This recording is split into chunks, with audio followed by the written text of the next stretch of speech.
Netflix TV நேயர்களுக்கு வணக்கம். திருத்துளசி பாண்டியன் பேசுகிறேன். இந்த வாரம் நம்ம சேனல் ஒளிபரப்பான நிகழ்ச்சி பிராமிஸ் திரைப்படத்தை பற்றி இசை வெளியீட்டு விழா நிகழ்ச்சி. சத்தியத்தின் சக்தியை மையமாக வைத்து பிராமிஸ் என்ற ஒரு படம் உருவாகி இருக்கிறது. இப்படத்தில் கதாநாயகன் நடித்து அருண்குமார் சேகரன் இயக்கியுள்ளார். நாயகியாக நதியா நடித்துள்ளார். சங்கமித்ரன் புரொடக்ஷன், அம்மன் ஆர்ட்ஸ் கிரியேஷன்ஸ் இணைந்து தயாரித்துள்ளன. என் நாகராஜ் தயாரித்துள்ளார். இந்த பிராமிஸ் படத்தின் ட்ரெய்லர் மற்றும் பாடல்கள் வெளியீட்டு விழா இன்று கோலாகலமாக நடந்தது. இந்த விழாவில் இயக்குனர் பேரரசு, தயாரிப்பாளர் விநியோகஸ்தர் சங்க தலைவருமான கே. ராஜன், தயாரிப்பாளர் சங்க தயாரிப்பாளர் கில்டு தலைவர் ஜாகுவார் தங்கம், நடிகர் காதர் சுகுமார் ஆகியோர் சிறப்பு விருந்துகளை கலந்து கொண்டனர். விழாவுக்கு படக்குழுவினர் அனைவரும் தமிழர் பாரம்பரிய உடையான வேட்டி சட்டையில் வந்திருந்தார்கள். அம்மன் ஆர்ட்ஸ் கிரியேஷன் சார்பில் தயாரித்துள்ள தயாரிப்பாளர் என் நாகராஜன் அனைவரையும் வரவேற்றார். அவர் பேசும்போது, இந்த இயக்குனரை 2023 வேலூர் சந்தித்தேன். அவர் ஒரு கதையை சொன்னார். நீங்கள் தான் தயாரிப்பாளர் என்றார். எனக்கு உடனே ஒன்றும் சொல்ல முடியவில்லை. யோசித்து சொல்கிறேன் என்றேன்.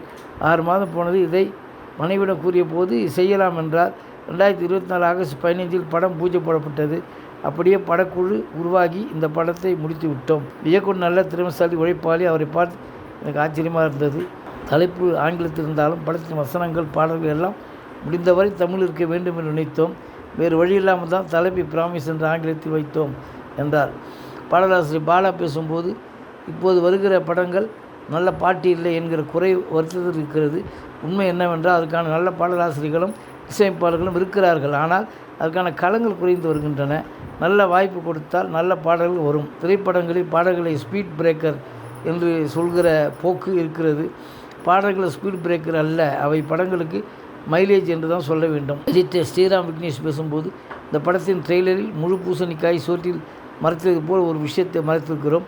படத்தில் உள்ளதெல்லாம் ட்ரெய்லரில் வரவில்லை, படம் பார்க்கும்போது அது தெரியும் என்றார். இயக்குனர் அருண்குமார் சேகரன் பேசும்போது, எங்களுக்கு எந்த பின்புலமும் இல்லை. இந்த படத்தில் பெரிய நட்சத்திரங்களோ பிரமாதமான பட்ஜெட்டோ கிடையாது. எங்களை தூக்கி விடுவதற்கு ஆட்கள் இல்லை. அப்படி இருக்கும்போது இங்கே பேரரசு, கே. ராஜன் போன்றவர்கள் தான் ஆர்வமாக இருக்கிறார்கள். தமிழ்நாட்டு மக்களுக்கு சினிமா மிகவும் பிடிக்கும். நன்றாக இருந்தால் சினிமாவை கொண்டாடுவார்கள்.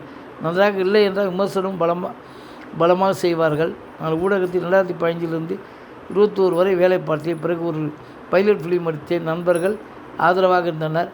வாட்ஸ்அப் ஸ்டேட்டஸ் என்ற அந்த 1 மணி நேர படத்தை எடுத்து எங்கள் பகுதியில் LETயில் திரையிட்டேன். அதிலிருந்து நகர்ந்து இந்த படத்தின் தயாரிப்பாளர் சந்தித்து இந்த நிலைக்கு வந்திருக்கிறேன். வாய்ப்பு கேட்டு எங்கே போனாலும் அனுபவம் வேண்டும் என்று கேட்டார்கள். அந்த நிலையில் இவர் என்னை நம்பினார். அது மட்டுமல்லாமல் இந்த படம் உருவாகும் போது என்னை ஒவ்வொரு கட்டத்திலும் கைப்பிடித்து அழைத்து சென்ற இந்த தயாரிப்பாளரை மறக்க முடியாது. இதை விளம்பரப்படுத்துவதற்கு வினோத் சாரின் உதவியை கேட்டோம். உதவுவதாக சொன்னார். அவருக்கு நன்றி. ஆனால் அவரோ ஜனநாயகம் பிரச்சனை இருக்கும்போது நாங்கள் எப்படி கேட்பது? அதனால் அவரை வைத்து எதுவும் செய்ய முடியவில்லை. நாங்கள் அதிக நாட்கள் இல்லாமல் 12 பேர் மட்டும் கொண்ட குழுவாக இருந்து பல வேலைகளையும் செய்தோம். இந்த படத்தை எடுத்து முடித்திருக்கிறோம். ஒரு கட்டத்தில் இந்த படம் நிறுத்தப்பட்டு விடுமோ என்கிற பயம் இருந்தது. அந்த கஷ்டமான காலத்தில் அப்போது கதாநாயகியினை நதியா கை கொடுத்து உதவினார். அதை மறக்க முடியாது. இப்படி பலரும் எங்களுக்கு ஒத்துழைப்பு கொடுத்து இருக்கிறார்கள். அனைவருக்கும் நன்றி என்றார். இசையமைப்பாளர் சரவண தீபன் பேசும்போது, இது எனக்கு முதல் படம், முடிந்தவரை செய்திருக்கிறேன். அனைவரும் ஆதரவு தர வேண்டும் என்றார். நடிகர் காதர் சுகுமார் பேசும்போது, நான் திரையுலகிற்கு வந்து 25 ஆண்டுகள் ஆனதை பற்றி இங்கே குறிப்பிட்ட போது எனக்கே திருக்கின்றிருந்தது. சினிமாவில் நான் சாதிக்கவில்லை என்றாலும் சினிமாவில் இவ்வளவு நாள் இருப்பதே ஒரு சாதனை தான். இந்த படக்குழுவை வாழ்த்துகிறேன் என்றார். இயக்குனர் பேரரசு பேசும்போது, சத்தியம் என்ற வார்த்தைக்கு ஒரு மதிப்பு உள்ளது. ஒரு காலத்தில் சத்தியம் செய்துவிட்டால் அதை பெரிதாக நினைப்பார்கள். அதை இப்போது மாறி வருகிறது. சிலர் அப்படி நடந்து கொள்வதில்லை. அவர்களை பார்த்து இப்போது சொல்வார்கள், சத்தியம் அவனுக்கு சர்க்கரை பொங்கல் என்பார்கள். நான் படிக்கும்போது புத்தகத்தின் மீது சத்தியம் பண்ண சொல்வார்கள். தவறாக சத்தியம் செய்தால் படிப்பு வராது என்று பயந்தார்கள். கணவன் மனைவிக்குள் சண்டை வந்தால் குழந்தை மீது சத்தியம் பண்ண சொல்வார்கள். இன்று சத்தியத்துக்கு யாரும் பயப்படுவதில்லை. அதனால் தான் இந்த நாட்டில் இவ்வளவு வன்முறைகள், அநியாயங்கள் நடக்கின்றன. நாடு மோசமாக போய் கொண்டிருக்கு. இந்த படத்தில் இயக்குனர் தான் கதாநாயகன். ஆனால் இங்கே கதாநாயகி வரவில்லை. இங்கே ஒரு படம் ஆரம்பிக்கும் போதே கதாநாயகிடம் பட விழாக்களுக்கு வருவேன் என்று படத்தின் மீதும் சத்தியம் வாங்க வேண்டும். நீண்ட நாள் கழித்து தான் இப்படி பார்க்கிறோம். இங்கே திரையிடப்பட்ட 3 பாடல்களுமே ஈர்ப்பாக உள்ளன.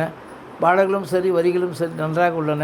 சில இசை கொண்டாட வைக்கும், சில இசை இதயத்துக்கு நெருக்கமாக இருக்கும். அப்படி இதயத்திற்கு பலமாக பாலமாக இருக்கும்படி இந்த பாடல்கள் இசையும் இருந்தது. பாடலாசிரியருக்கு வாழ்த்துக்கள் என்றார்.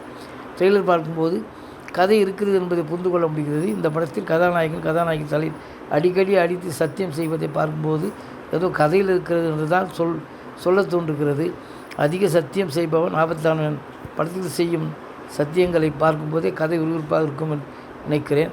முதல் படத்தில் பாக்யராஜ் மீது ஊர்வசி ஒரு பழி சொல்லும்போது குழந்தையை தாண்ட சொல்வார். ஊர்வசியும் பொய் சத்தியம் செய்து தாண்டி விடுவார். அது பிறகுதான் படத்தின் கதையே ஆரம்பிக்கும். சத்தியத்திற்கு பிறகு வரும் சத்தியம் சோதனை இருக்கும் என்று நினைக்கிறேன். சின்ன திரைப்படங்கள் என்றாலே நல்ல கதை தான் முக்கியம். பெரிய நடிகர்களோ பெரிய செலவுகளோ இல்லாத பட்சத்தில் நல்ல கதையை நம்பித்தான் படம் எடுக்க வேண்டும். நல்ல கதை, வித்தியாசமான கதை இருந்தால் தான் அது சிறந்த படம். கமர்ஷியல் படம் என்பது வேறு, சிறந்த படம் என்பது வேறு. வணிகத்திற்கு தேவையான கதை, வாழ்க்கைக்கு தேவையான கதை என்று இரண்டு உண்டு. பிராமிஸ் திரைப்படம் வாழ்க்கைக்கு தேவையான கதை என்று நினைக்கிறேன். மக்கள் சின்ன படங்களை பார்க்க வருவதற்கு பயப்படுகிறார்கள். அது காரணம், சில சின்ன படங்கள் தான் அனுபவம் இல்லாதவர்கள் படம் எடுக்கிறார்கள். அது பார்க்கும்படியாக இருப்பதில்லை. அதனால் அந்த படம் ஒரு நம்பிக்கை தருகிறது. எந்த படம் வந்தாலும் இது ஓடும் என்கிற நம்பிக்கையை தருகிறது. அந்த அளவிற்கு கதை உள்ளது. இன்று ரிலீஸ் படங்களுக்கு உள்ள வரவேற்பு நேரடி படங்களுக்கு இல்லாமல் இருக்கிறது. படையப்பா ரிலீஸ் வந்தது, ஓடியது. இப்போது மங்காத்தா வந்திருக்கிறது. 4 நாட்களுக்கு திரையரங்குகள் நிரம்பிவிட்டன. அதனால் புதிய நேரடி படங்கள் திணறுகின்றன. இப்போது திரௌபதி 2 வந்திருக்கிறது. நல்ல விதமாகவே அதை பற்றி பேசுகிறார்கள். ஆனால் வசூல் திணறுகிறது.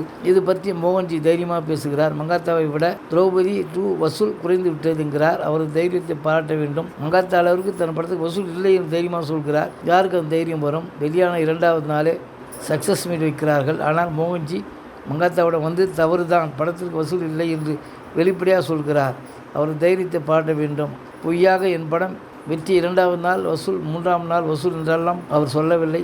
ஓப்பன் ஸ்டேட்மெண்ட்டாக வெளிப்படையாக கூறுகிறார். ஆனால் மக்களிடம் படம் நன்றாக இருக்கிறது என்று பேச்சு இருக்கிறது. ஒரு சின்ன பட்ஜெட் படம் இது, இவ்வளவு பிரமாதம் இருக்கிறது என்று பேசிக்கொள்கிறார்கள். சினிமாவில் இருந்து கொண்டு நாம் கவலைப்பட வேண்டிய இன்னொரு விஷயம், ஜனநாயகம் ஒரு படம் சென்சார் பிரச்சனையில் இத்தனை நாள் இழுத்து கொண்டிருக்கிறது என்பதை கேள்விப்பட்டிருக்கவே முடியாது. எல்லாவற்றையும் விட்டு விடுங்கள், அது ஒரு படம் என்கிற போதே சென்சார் என்ன செய்ய வேண்டும்? வன்முறை என்றாலோ ஆபாசமாக இருக்கிறது என்றாலோ அனுமதிக்க மாட்டார்கள். வெட்ட சொல்வார்கள். அவை கூடுதலாக இருந்தால் சான்றிதழை கொடுப்பார்கள். கொடுத்து ரிலீஸ் பண்ணி கொள்ளுங்கள் என்பார்கள். இவ்வளவுதானே விஷயம். கட் பண்ண சொன்னால் கட் பண்ண முடியாது என்று சொன்னால் தானே பிரச்சனை. இதில் என்ன பிரச்சனை? நீதிமன்றம் வரை சென்றிருக்கிறது. ஒரு திரைப்படம் சென்சாருக்கு போய் ஏன் இத்தனை நாள் வெளியிடப்படாமல் இருக்கிறது? மத்திய அரசுக்கும் சென்சாருக்கும் நான் ஒன்றை சொல்லிக்கொள்ள விரும்புகிறேன். மத்திய அரசுக்கு 1000 கோடிக்கு மேலாக இங்கிருந்து சினிமா வரி பணம் உங்களுக்கு வருகிறது. இது டிக்கெட்டிலிருந்து மட்டுமே வருகிறது. நடிகர்கள் 200 கோடியிலிருந்து 50 கோடி என்று வாங்குகிறார்கள். அதிலிருந்து சம்பளத்திலிருந்து இன்னொரு 1000 கோடிக்கு மேல் உங்களுக்கு வரி பணம் வருகிறது. இப்படி அந்த பணத்திலிருந்து நான் இருந்துதான் சென்சார் போர்டுக்கு சம்பளம் கொடுக்கிறார்கள். அதை தயவுசெய்து மனதில் வையுங்கள். ஒரு திரைப்பட வெளியீடு 1 மாதம் தாண்டியும் முடிவுக்கு வரவில்லை என்றால் என்ன அர்த்தம்? மத்திய அரசும் தணிக்கை குழுவும் யோசிக்க வேண்டும். இது ஏதோ ஜனநாயகம் படத்துக்கு விஜய் படத்துக்கு இருக்கின்ற பிரச்சனை தான் என்று மற்றவர்கள் சும்மா இருக்கக்கூடாது. நாளை நமக்கும் வரும். எனவே இதற்கு குரல் கொடுக்க வேண்டும். ஜனநாயகம் விஷயம் நீதிமன்றம் சென்றிருக்கிறது. அங்கே சென்றால் வெளிப்படைத்தன்மை வேண்டும் அல்லவா? ஜனநாயகம் படத்தை தணிக்கை செய்து விரைவில் வெளிவர வேண்டும். காத்திருக்கிறோம். நன்றி, வணக்கம் என்றார். பிராமிஸ் படத்தில் சில காட்சிகளை பார்த்து நன்றாக உள்ளது, படக்குழுவினருக்கு வாழ்த்துக்கள் என்று கூறினார் ஜாகுவார் தங்கம். தயாரிப்பாளர் கே. ராஜன் பேசும்போது, இவ்விழாவில் தயாரிப்பாளர் ஆரம்பத்தில் பேசும்போது அனைவருக்கும் நன்றி கூறினார். ஒத்துழைப்பு கொடுத்தவர்களுக்கும் கொடுக்காதவர்களுக்கும் நன்றி என்று ஒருவரையும் விடாமல் நன்றி கூறினார். அதுதான் தமிழ் பண்பாடு.